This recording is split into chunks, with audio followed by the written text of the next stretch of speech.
Dieu agit à sa façon. Shalom bien-aimés dans le Seigneur.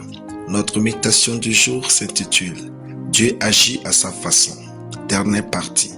Nous tirons notre texte dans Esther, le chapitre 2, le verset 18 qui nous dit ceci.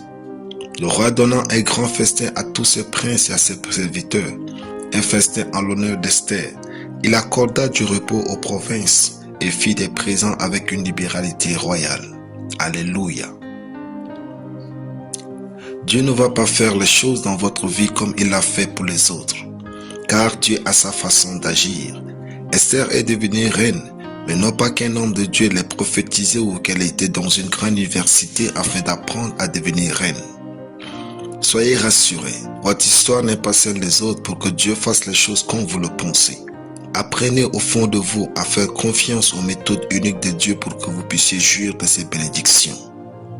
Si beaucoup de ceux avec qui vous avez joué, étudié et rêvé ne sont plus en vie aujourd'hui, c'est la preuve qu'il y a une destinée rattachée à vous et pour laquelle vous devez à tout prix être vivant. Croyez que vous avez une vie splendide à vivre et faites toutes choses avec sérieux et diligence. Esther est esclave, mais avec le potentiel royal caché en elle. Elle était orpheline à l'extérieur, mais une reine en devenir. Les circonstances ne seront pas toujours élégantes ou prophétiques, mais Dieu peut utiliser même les circonstances difficiles pour établir votre destinée parmi les hommes. Dieu peut sembler absent sur la scène publique de votre vie, mais sa faveur est disponible en arrière-plan pour vous. Ne vous diminuez pas juste parce que vous n'avez pas une prophétie claire sur votre vie. Sachez que certaines personnes vont réussir sans jamais entendre une prophétie extraordinaire. Certaines prophéties exigent que vous progressiez avant de les entendre. Apprenez seulement à toujours bien opérer vos choix, car ils peuvent vous conduire au plan de Dieu ou vous en éloigner. Vos décisions prises après la parole de Dieu vont définir l'essentiel de votre destinée. Soyez sérieux avec la vie, elle n'est pas un jeu. Esther était toujours vue comme esclave, orpheline, mais Dieu a permis qu'elle devienne reine. Sa beauté était son atout.